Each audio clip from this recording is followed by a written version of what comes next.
So today, we are looking at something massive that the US military is doing right now in Cuba. We have been focused on the Middle East, but the real fire started after the US operation that took out Nicolas Maduro in Venezuela on January 3rd, 2026. Almost overnight, Cuba's main oil supply from Caracas got completely cut off.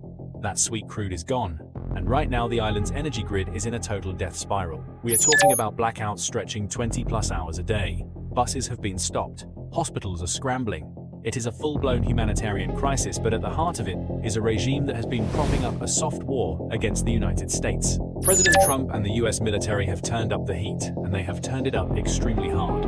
New tariffs, new sanctions, and a naval presence that looks a lot like a siege. But here is the question you have to ask yourself. Is this the final collapse of the Havana regime, or are we pushing a desperate animal into a corner where it has no choice but to bite back? And if they do bite back, what exactly are they going to use? Why is all this happening? Well, there is a bigger strategy here at play, along with the heavy naval presence that is still in the Caribbean. Don't forget there is still a very heavy Navy presence there. It looks like a full blockade is going on in Cuba, yet we are seeing supposed Russian aircraft landing. So we have a naval blockade, but obviously not an aerial blockade, with these Russian aircraft coming in to touch down. What could be on those aircraft? We will be breaking that down throughout the video. And again, a full blockade of Cuba hasn't happened since 1962, during the Cuban Missile Crisis.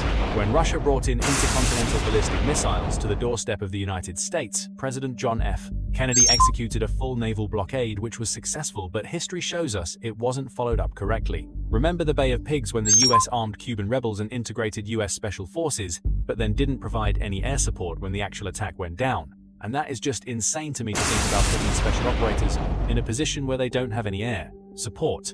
What a totally fumbled move.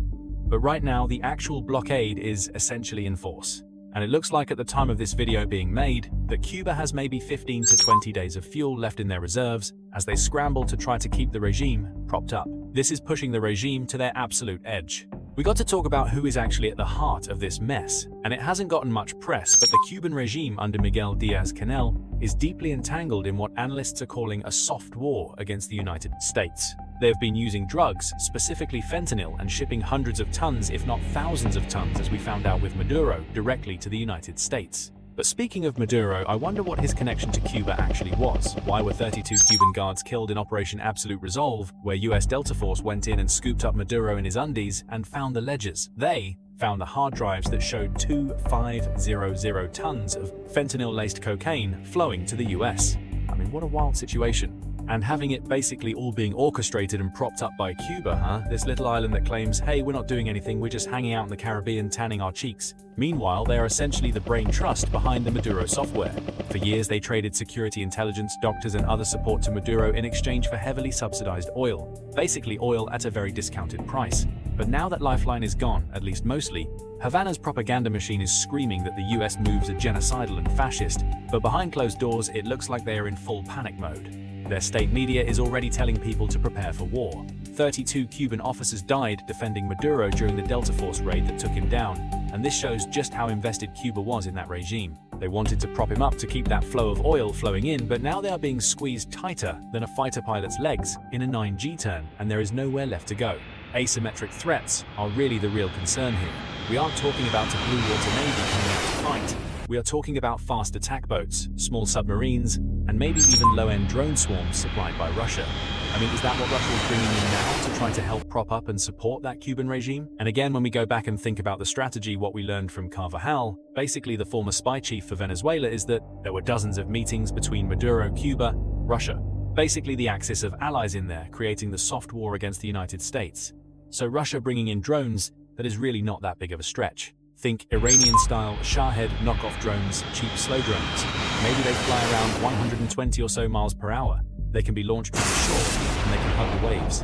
And what they are saying, what Russia says, is these things can actually strike naval warships. So at this point, all bets are off. It looks like the Russians could be arming the Cubans like it is going out of style. But Cuba so far doesn't have any modern integrated air defense systems. Supposedly no S-400S or long-range SAMs. However, Russia flying in these cargo planes, I'm sure it is just Russian vodka. Yeah, the Russians are just teaming up their vodka with Cuban cigars just so the Cubans can have one last party before things really go south. But let's be real, electronic jamming could be a big part of this. The basic systems to try to create electronic jamming that would keep anybody from coming in and striking the regime itself. That is the goal. And the heavy lifting in this situation, this high-tension Caribbean standoff, is really going on with ISR, intelligence, surveillance, and reconnaissance. Prior to Maduro going down, we saw multiple MQ-4 flights, but don't sleep on the RQ-170 Sentinel that was also used on the raid against Maduro. This is a stealth ISR platform, an absolute reconnaissance beast. It is perfect for this theater right now, because it is basically a flying wing design with no vertical surfaces, making it very stealthy, and the sensors are extremely advanced. It is powered by a single General Electric F-118 turbofan, cruises at about 500 miles per hour, and can stay airborne for about 24 hours. Its whole game is staying invisible while mapping ship movements, tracking fast boats, and basically doing that 24/7. And let's be honest, probably tracking the mistresses of the president at this point. I mean, right now the mistresses of the Cuban regime are probably calling the RQ-170 down. But when you need something that can transition to strike, think about the MQ-9. The RQ-170 is great, but it isn't made for strike purposes. The Reaper steps up with a Honeywell turboprop, delivering about 900 shaft horsepower, carrying a combat loadout of Hellfires. It loiters with a mix of sensors and weapons, ready to go from watcher to shooter in a split second. These two platforms are essentially Batman and Robin, vying for who gets to be the hero if this blockade goes kinetic. But a naval blockade is great only if you back it up with force. Tomahawk cruise missiles are ready to rock basically at all times on the carrier strike group. Those could be launched to strike key parts of the regime if these talks fall apart and Russia's influence starts to get bigger. We are talking about 1,000 nautical mile reach, ideal for fixed targets and port facilities. Then you have SM-6 missiles for anti-air and anti-surface work, integrated with E-2D Hawkeyes that can literally target weapons that are already in flight. And for the drone swarms, that is where the F-18 Seconds and EA-18G Growlers come in to jam the signals, while the Phalanx CIWS, those autonomous 20mm Gatling guns, chew up anything that gets too close. It is an overwhelming amount of firepower for a small island nation. But here is the question you have to ask yourself. Is this massive toolbox actually there to force a diplomatic deal? Or are we just waiting for one speedboat to cross the red line so we can turn the lights out in Havana permanently? So let's move to a part of the video called 4D chess.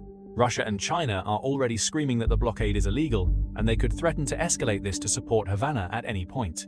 Oil markets would obviously spike on the news, even though, let's be honest, there isn't much actual legit oil flowing into Cuba right now, so that threat is really kind of hollow. The real danger here isn't oil prices, it's a regime collapse that risks creating a massive power vacuum and sending a flood of refugees straight toward the Florida coast. We are seeing some de-escalation attempts through Mexico-brokered talks because Mexico has been saying they will step up and give strategic oil supplies to Cuba.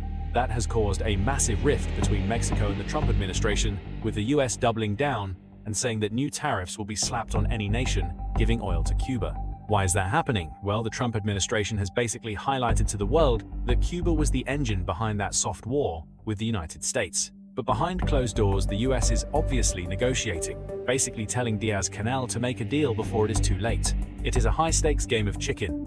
The US is betting that the regime loves power more than it loves its principles. But looking at the history of stubborn dictatorships, you have to wonder, will they fold to save their skins, or will they burn the whole island down just to rule over the ashes? Let's move to the realistic, hypothetical situation. So let's say the blockade is just completely locked in, and US carriers and destroyers are holding the cordon 80 to 100 nautical miles off the coast. Havana's fuel tanks are completely dry, which is going to happen in about 15 to 20 days from the time of this video being made. In desperation, the regime greenlights a breakout. We are talking about 15 to 20 fast attack boats loaded with RPGs and machine guns, plus those Shahed-type drones that can be launched from shore sites to go after any US naval assets. They would likely be all aiming for a single naval asset, potentially a destroyer loaded out with an Aegis combat system. But here is the thing: they would see it coming a mile away. Above, an RQ-170 Sentinel would be watching this boat swarm get ready as it prepares to depart from Cuba itself. That drone swarm would lift off, and the RQ-170 would feed clean data imagery to the actual carrier. They would blast off EA-18Gs and F-18 Seconds. Hopefully the F-18 Seconds would be loaded down with anti-drone rockets. The EA-18G would be pinching the swarm, basically shutting that thing down with electronic attacks, frying their connections, while the F-18 Strikers actually take down the fast boats with laser-guided rockets. It would be over before the Cubans even cleared the horizon. But looking at a scenario like this, where a desperate swarm runs into a wall of electronic warfare, you have to ask, Is this even a battle, or is it just a very expensive execution?